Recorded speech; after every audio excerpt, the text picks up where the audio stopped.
Olá pessoal, tudo bem com vocês? Eu espero que sim. Pois é, estamos com a primavera, mas a primavera ainda meio esquisita, meio cinza, chuvosa e fria. Ainda temos um anúncio de neve molhada. Mas as temperaturas subiram. Está agradável. Isso aqui é Holanda, e a Holanda é assim, muito divertido. Os romanos diziam, no passado, quando o Império Romano dominava uma boa parte do mundo, eles nunca entravam aqui na região onde hoje é a Holanda. E os relatos dizem que os romanos achavam que a Holanda era o pior lugar do planeta.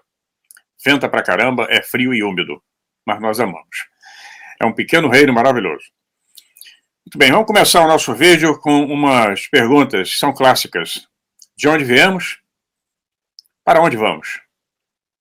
Qual o sentido da vida? E, Magdalena, o que nós vamos almoçar hoje?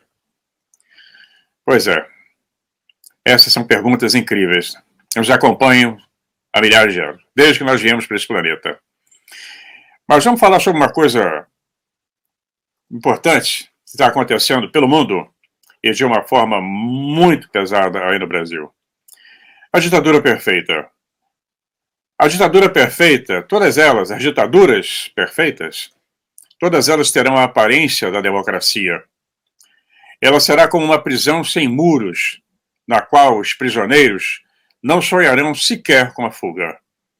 Um sistema de escravidão onde, graças ao consumo, ao divertimento, e os escravos, quer dizer, os escravos, terão amor à sua escravidão.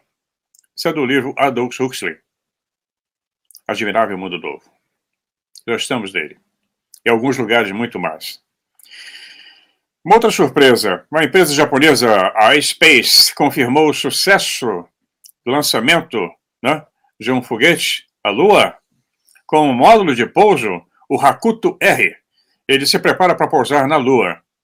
O Lander, lançado em 2022 pela SpaceX, chegou ao nosso satélite natural após uma longa jornada por meio da missão chamada M1. Após uma queima controlada do sistema de propulsão principal, o Hakuto R está agora orbitando a Lua e a próxima etapa é o pouso na superfície lunar previsto para o mês que vem. Se tudo correr bem, o Hoover Rashid, que é bancado e patrocinado pelos Emirados Árabes Unidos, será liberado para investigar a geologia lunar, entre aspas. A missão 1 dará seguimento à missão 2 e 3, com lançamentos previstos para 2024 e 2025. Se for bem sucedida, a iSpace fará história, sendo a primeira nave espacial completamente privada a pousar na Lua. Enquanto isso, os Estados Unidos perderam a corrida. A nave que eles mandaram foi um fracasso total, queimaram a base de lançamento, né? A Orion. E uma coisa que eles faziam constantemente, segundo consta, eu fui testemunha disso, porque eu vivi essa época, hoje a NASA é apenas uma pálida imagem daquilo que ela foi. Depois que todo o sistema foi controlado pelo complexo militar industrial, escrava de empresas como a Lockheed, a Raytheon, e com uma das empresas mais corruptas do planeta. Ali rolam milhões e milhões de dólares em corrupção e aí esqueceram da viagem espacial. Mas os outros países não. A Índia, o Japão, Israel, China, tem uma estação espacial, Cheong, está lá completa e vai oferecer, inclusive, a estação espacial. Agora, outros países, que existe lá a internacional, está desabando. Já está apresentando problemas e vai ser descartada. E os russos vão parar de oferecer os serviços, que eram eles que faziam os serviços de lançamento, resgate, entrega de mantimentos, etc. Eram naves russas. Agora, com essa estúpida guerra, eles pararam e os americanos têm que se virar com Elon Musk. Tá? Pois é. Pois é. Mas vamos continuar com aquele assunto do vídeo passado, quando eu interrompi sobre a Atlântida. As profecias de Hermes Trismegisto, também conhecido como Thoth, ou Atlante. Muito antes de João, o apóstolo João, supostamente ter escrito o livro do Apocalipse, lá na ilha de Patmos, que é em frente à Turquia, hoje, um egípcio desconhecido escreveu um lamento que alguns chamaram de O Apocalipse também, pois profetizou o fim da religião egípcia e o fim do Império Egípcio.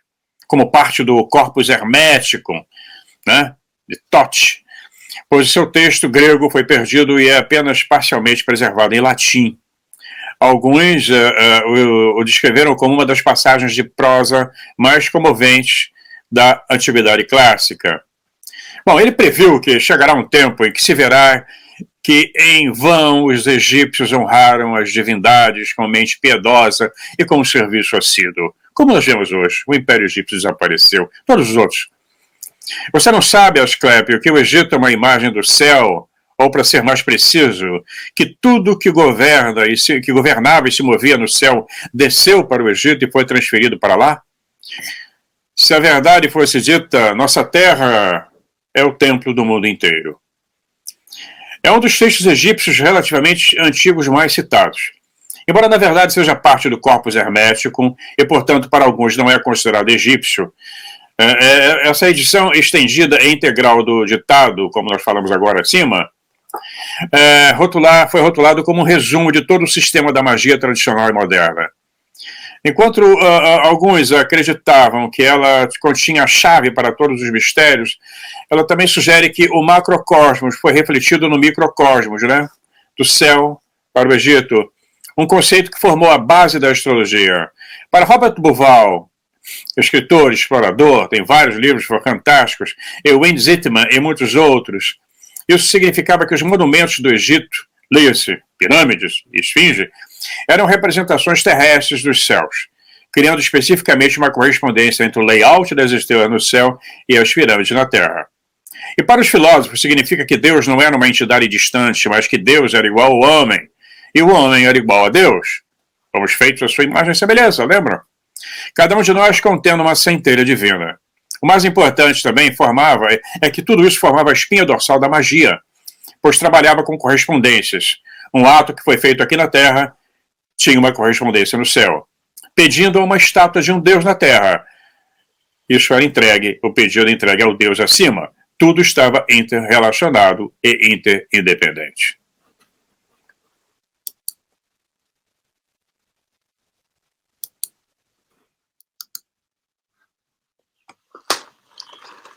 Bom, o propósito de todos os rituais da magia cerimonial era unir o microcosmo com o macrocosmo, unir Deus ou deuses e deusas quando invocados na oração ou pensamento concentrado, meditação, e tudo isso invocados com a consciência humana. Quando tal união suprema era alcançada, o sujeito e o objeto se tornavam um. Né? O mago sentia que estava conscientemente em contato com todos os elementos do universo, portanto, podia controlá-los. Autores como Jeremy Nadler deixaram claro que os egípcios não esperavam nada mais, nada menos e nada além do seu faraó, ser uma ponte entre este mundo e o reino divino. Explicando melhor, o faraó era uma ponte que ligava o reino terreno com o reino celeste, assim como o Papa deveria fazer, né? Como os sacerdotes, de um modo geral. Então, equilibrar ambos e canalizar as coisas inferiores para cima e as coisas superiores para baixo era o que eles queriam. E isso levou a um estilo de vida altamente ritualizado, com pouco espaço para desvio do que era necessário para acontecer. Era um equilíbrio cuidadoso que tinha que ser mantido a todo custo. Isso para o bem-estar da nação. Então, o faraó era o símbolo importantíssimo, como o Papa é um símbolo importantíssimo, como é um xamã, que também é o elo de ligação entre a nossa dimensão e as outras. O Egito era uma terra de magia, era para ser uma imagem dos céus, e os egípcios sempre tentaram fazer o possível para que assim fosse. Mas as coisas não iriam durar. Toth já falava sobre um futuro sombrio, uma visão de um apocalipse. E quando o Egito, como os antigos egípcios sabiam, uma visão de um apocalipse, que mostraria que o Egito, como eles conheciam, em um futuro não existiria mais, o que foi verdade. Então o diálogo continua. Você sabe, Asclepio, que o Egito, a terra, é uma imagem do céu, ou para falar mais exatamente, no Egito, todas as operações dos poderes que governam e trabalham no céu estão presentes na terra aqui embaixo. que todo o cosmos habita nesta nossa Terra como um santuário.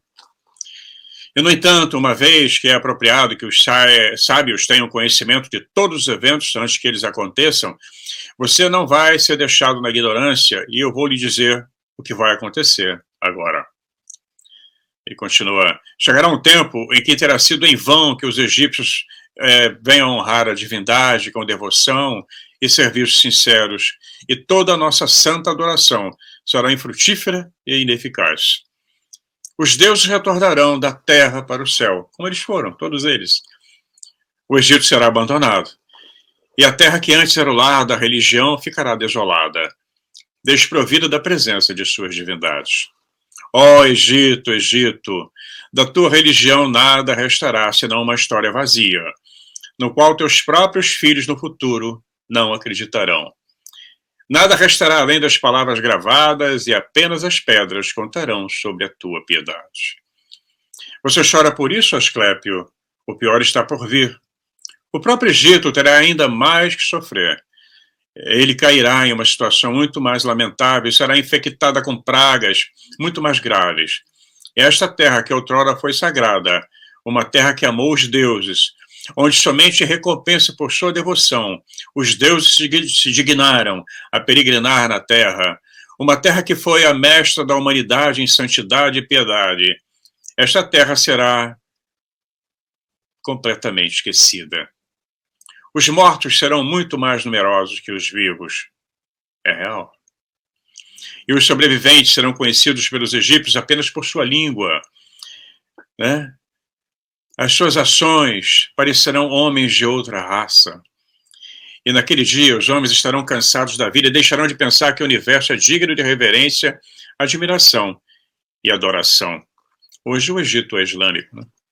Eles não amarão mais este mundo ao nosso redor, essa obra incomparável dos deuses, da estrutura gloriosa que ele construiu, essa soma de bem feita de muitas formas diversas, esse instrumento pelo qual a vontade dos deuses operava naquilo que ele fez, que eles fizeram, favorecendo, sem má vontade, o bem-estar do homem, esta combinação e acumulação de todas as coisas múltiplas que despertam a veneração, o louvor e o amor do observador. A escuridão será preferida à luz, e a morte será considerada mais lucrativa que a vida. Ninguém levantará os olhos para os céus. Os piedosos serão considerados loucos, os ímpios sábios. O louco será considerado um homem corajoso, e o ímpio será considerado bom. Quanto à alma e à crença de que ela é imortal por natureza, ou pode esperar alcançar a imortalidade, como eu ensinei a você, tudo isso eles vão zombar e vão se convencer de que tudo isso é falso, como está acontecendo agora. Nenhuma dessas religiões acredita nisso. Nenhuma palavra de reverência ou piedade, nenhuma expressão digna do céu será ouvida ou acreditada. E assim os deuses se afastarão da humanidade.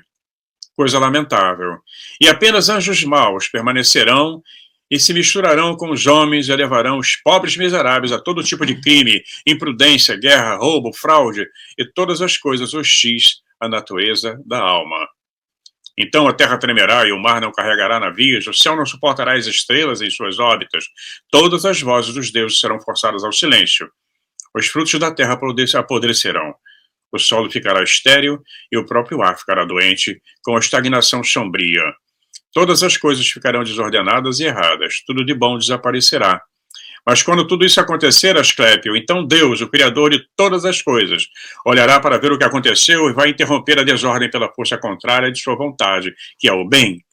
Ele chamará de volta o caminho certo aqueles que se desviaram e limpará o mundo do mal, lavando-o com inundações, queimando-o com fogo muito feroz e expulsando tudo isso com guerra e pestilência. Assim ele trará de volta seu mundo ao aspecto anterior, de modo que o cosmos seja mais uma vez considerado digno de adoração, reverência, de um admirável Deus, o Criador de todas as coisas, o mantenedor poderoso do tecido cósmico, para que ele seja adorado pelos homens daqueles dias com canções contínuas de louvor e bênção.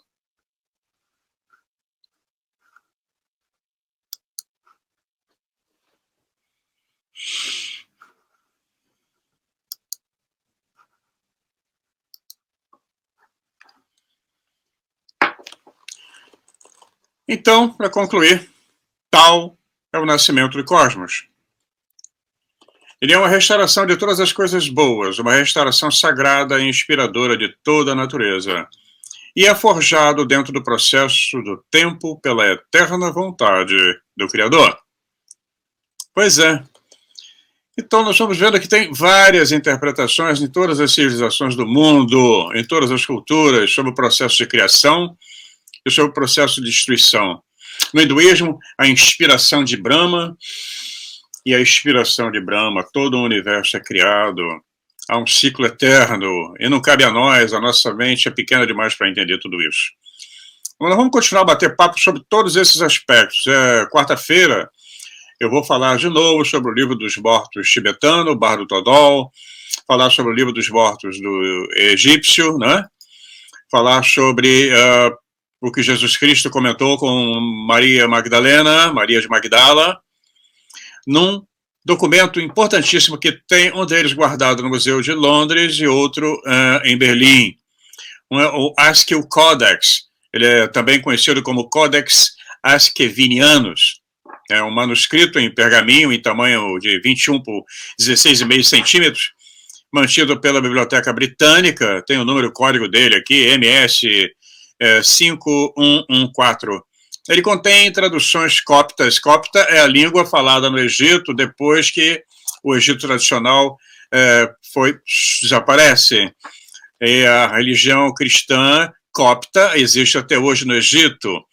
E graças à língua copta, que nós podemos entender, traduzir vários hieróglifos, né, a escrita antiga, devido à ligação da língua copta com a língua falada no Egito. O Egito tem um papel muito importante no gnosticismo e no cristianismo também. Eu tenho um livro de uma judia, uma estudiosa do assunto, falando da herança egípcia dentro do contexto cultural religioso de Israel. O cristianismo não cresceu em Israel. O cristianismo não cresceu em Jerusalém. Ele cresceu onde hoje é a Turquia, em Éfeso. Paulo foi lá pregar nas 7 igrejas do Oriente, onde hoje é a Síria, e no Egito. Os gnósticos se desenvolveram naquela região de Dendera, o templo de Dendera, da deusa Hathor, um templo que foi quase totalmente destruído, foi enterrado, perseguido pelos cristãos na época, por conta do Império Romano. Quando o cristianismo surge, os gnósticos são perseguidos. Então, esse códex sobrou, né? Ele tem um detalhe que eu vou ler para vocês daqui a pouco, que são extratos do Livro do Salvador, O Caminho da Luz. Esse códex ele foi comprado pelos herdeiros de Anthony Askew, por isso que tem o nome de Askew, pelo Museu Britânico. Na época era chamada Museu Britânico, agora é a Biblioteca Britânica. Ele foi comprado em 1785. E sua origem provavelmente é o Egito, mas não se sabe onde foi encontrado ou como ele foi parar na Inglaterra. Tem várias histórias. O códice contém 178 folhas ou 365 páginas. Ele está em excelentes condições, com exceção de 2 folhas, a 337 e a 344, que estão faltando. O manuscrito completo foi escrito por 2 mãos diferentes. Ambas as mãos usavam tintas diferentes, numerações de páginas diferentes, né? E isso era uma maneira de marcar as correções. E ambos os escritores parecem ser do mesmo período, quando trabalharam juntos. Até a descoberta da biblioteca de Nag Hammadi, em 1945, lá em Dendera, lá perto de Dendera, o Askew Codex era um dos 3 códices sobreviventes, contendo cópias completas de todos os escritos gnósticos que sobreviveram até os tempos recentes. Os outros 2 são o Bruce Codex e o Codex de Berlim. E a parte que mais... eu vou fazer vários comentários sobre ele, mas a que eu acho mais interessante é o Caminho da Luz, a hierarquia das regiões espirituais. Isso é uma conversa que Magdalena tem com Jesus Cristo e com os seus discípulos depois que ele havia ressuscitado. Quando ele já havia voltado à nossa dimensão, e ele participa de um debate com Magdalena, como sempre, né? Vocês podem ver ela ali atrás na foto. Essa igreja aí fica na França, uma das igrejas pintada por Van Gogh, ou Van Gogh, como os brasileiros falam. Bom, Maria de Magdalena, ela se apresenta a Jesus e ela se prostrou aos pés de Jesus e disse, abre aspas, Meu senhor, não se aborreça comigo se eu questionar, pois precisamos questionar tudo com segurança para não tropeçar no erro. Você uma vez nos disse, procura e encontrarás. Batei e abre-se-vos-á. Abre-se-vos-á. Pois todo aquele que busca achará, e todo aquele que bate a porta, ela será aberta para ele. Agora, Senhor, a quem devo encontrar, ou a quem devemos, sim, aonde devemos bater, ou melhor, quem é capaz de nos dar a resposta às palavras sobre as quais te questionamos? Ou, novamente, quem conhece o poder das palavras sobre o que te questionamos? Porque com as nossas mentes você nos deu a compreensão da luz, e você nos deu visões e uma consciência muito mais elevada. Por esta razão, não há ninguém que exista nesse mundo, ou exista no alto dos aeões, as outras dimensões, que tenha o poder de nos dar uma decisão sobre as palavras que questionamos, exceto você, sozinho, que sabe tudo. Os discípulos estavam cientes do fato que Jesus logo os deixaria e retornaria às regiões espirituais, ou às outras dimensões. Eles teriam que enfrentar a perspectiva de ensinar verdades espirituais no mundo sem ninguém a quem recorrer, caso se envolvessem em discussões difíceis com as quais não poderiam lidar. E Magdalena, como sempre, né? Ela continua. Não questionamos como os homens do mundo questionam, mas com o tipo de investigação avançada no qual você nos ensinou a questionar. Agora, por favor, revele-me o assunto sobre o qual desejo interrogá-lo. Quando Jesus ouviu Maria de Magdalena dizer, ele respondeu logo e disse: inquira sobre o que você deseja questionar. Eu revelarei com segurança e certeza. Se você questionar tudo para confirmação, ficarei extremamente satisfeito. E porque você perguntou sobre a maneira pela qual você deve fazer a investigação também. Agora pergunte sobre o que você questiona e eu revelarei com o maior prazer. E quando Maria ouviu essas palavras encorajadoras do Salvador, ela se alegrou com grande alegria e disse a Jesus: meu Senhor e Salvador, que tipo de seres são os 24 invisíveis? De que forma eles são? Ou que forma sua luz assume? Lembre-se, sempre eu tenho falado na luz, não é? No vídeo passado eu falei sobre a luz. A luz. E Jesus fala, nenhuma comparação é possível? Ele respondeu a Maria, o que há nesse mundo que se assemelha a elas? Ou ainda, que lugar há neste mundo que se compare às regiões espirituais? Como posso compará-los? O que direi a respeito delas? Não há nada nesse mundo com que eu possa mal comparar aos invisíveis. Nada existe que possa ser comparado a eles. Não há nada nesse mundo que tenha a forma das coisas das alturas. E, em verdade, eu digo a você, a luz de cada um dos invisíveis é 9 vezes maior que a do céu e da esfera abaixo dele, incluindo os 12 aeões, sobre os quais eu lhe falei em outra ocasião. Eu também já falei sobre eles. Ele continua, neste mundo não há luz superior à luz do sol, aqui, né? No nosso mundo. Mas em verdade vos digo, os 24 invisíveis são 10.000 vezes mais luminosos que a luz do sol neste mundo. Pois a luz do sol em sua verdadeira forma não é vista aqui, porque sua luz passa por uma multidão de véus, não é? Basta ver quantas camadas e cinturões radioativos que envolvem a Terra. Né? Quando a luz do sol chega aqui, ela se transforma e transforma nessa coisa colorida que nós vemos aqui, apenas por causa do sol. Entre outras coisas. E Jesus continua, ele diz, a luz da donzela da luz é 10.000 vezes mais luminosa do que os 24 invisíveis. O um, o grande invisível, o original um, é também o grande Deus e com poder triplo. Ele continua, Maria, não há nada neste mundo, nem a luz, nem forma que possa ser comparado aos 24 invisíveis.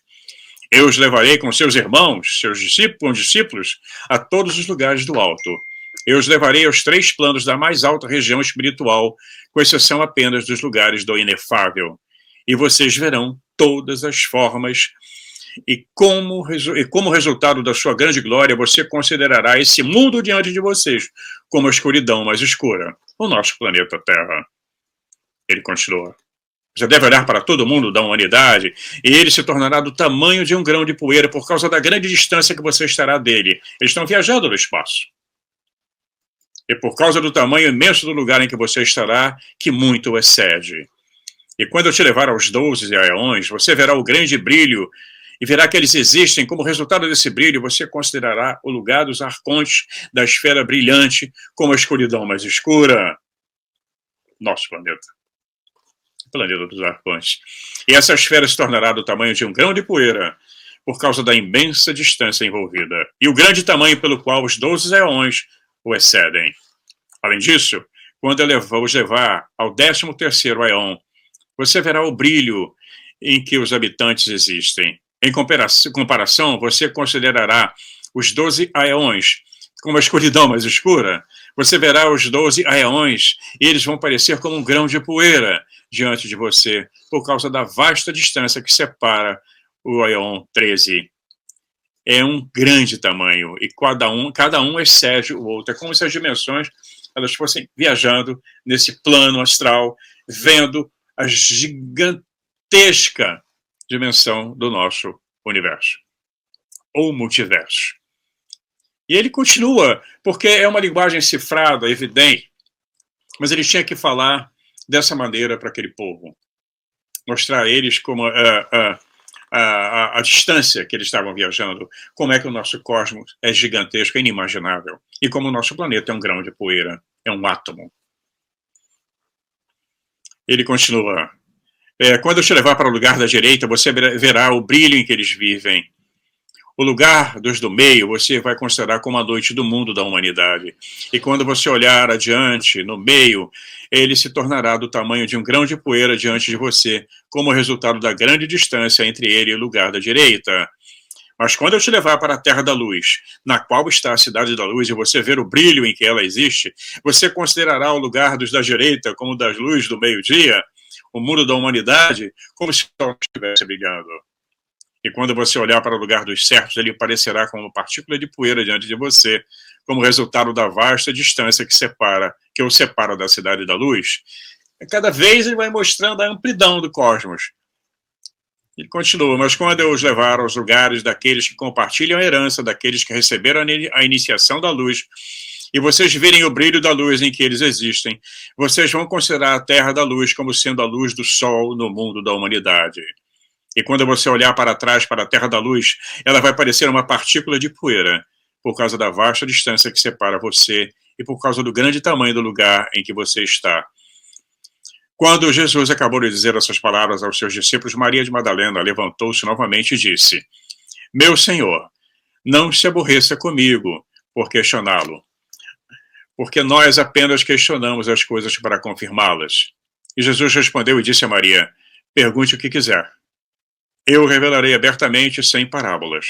Vou apresentá-los todos os poderes e a todos os pleromas, do mais baixo do inferior ao mais alto do superior, desde o inefável, ele mesmo, até a escuridão das trevas, para que você seja conhecido por aqueles que estão preenchidos com o conhecimento de todos os pleromas. Então, pleroma, o que é pleroma, né? Textos gnósticos colocam pleroma como os aspectos de Deus, o eterno princípio divino, que só pode ser parcialmente compreendido através do pleroma. E o éon, cada éon é um aspecto de Deus, é dado um nome, às vezes são dados vários nomes, é uma contraparte feminina. O gnosticismo enxerga a divindade e a plenitude em termos da unificação masculino e feminino. O mito da criação gnóstica continua contando como Sofia, a sabedoria, se separou do pleroma e formou o demiurgo, dando a luz, assim, ao mundo material, o mundo que nós vivemos. E assim, ele continua. Agora, Maria, desculpe, está em inglês.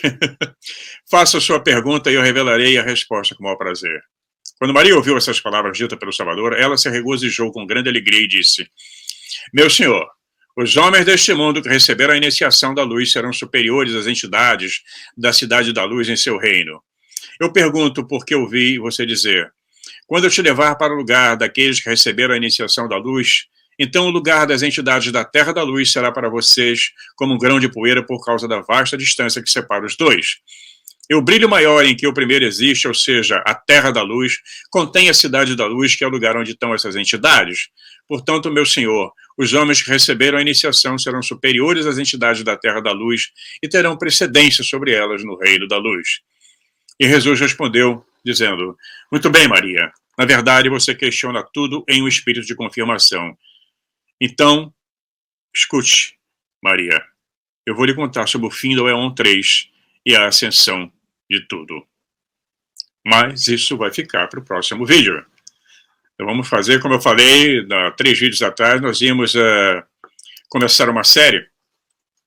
Então eu vou dividir entre quarta-feira e final de semana, um pouquinho do que está acontecendo no mundo da geopolítica, pouca coisa, né? Porque vocês têm acompanhado aí pelos jornais, um pouco do que está acontecendo as novidades como a NASA, como esse lançamento da nave japonesa, sobre as declarações do Tucker Carlson, que é um dos maiores cronistas e âncoras dos Estados Unidos e do mundo, muito respeitado.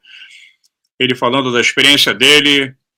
Ele trabalha em jornalismo há muitos anos, trabalhando na CNN, agora ele é independente, ele trabalha para a Fox também, né? Mas trabalha de forma independente, trabalha na Fox News, é um dos grandes críticos do governo Biden, grandes críticos do que está acontecendo, essa podridão política que está acontecendo no nosso planeta. E ele é uma pessoa fantástica, eu acompanho todos os programas dele, é pena que é só em inglês. Mas ele já falou sobre o Brasil, ele fala sobre geopolítica mundial, é um grande crítico desse conflito que está acontecendo, embora na época do Iraque ele reconheça, fez uma autocrítica, ele apoiou na época, depois viu o erro que foi, a tragédia que foi. Ele fala sobre os UFOs que caíram e foram recuperados pelo governo americano, não foi só rosa, eu já falei sobre isso aqui nos vídeos, tem que vasculhar os vídeos aí para trás, já estamos chegando em quase 200, onde eu falo sobre Paul Hillier, quando ele fala que não foi um Roswell, foram vários Roswell. E assim como eles recolheram, os russos também, os chineses também, os alemães, antes da Segunda Guerra, a engenharia reversa existe, eles só não conseguiram dominar a tecnologia. Ele fala também, o Tucker, eu vou ler para vocês na quarta-feira, sobre os americanos mortos por esses ETs, com lesões cerebrais. Tá? Um abraço, meu, da Magdalena. Até quarta-feira, se cuidem, tá? Até já.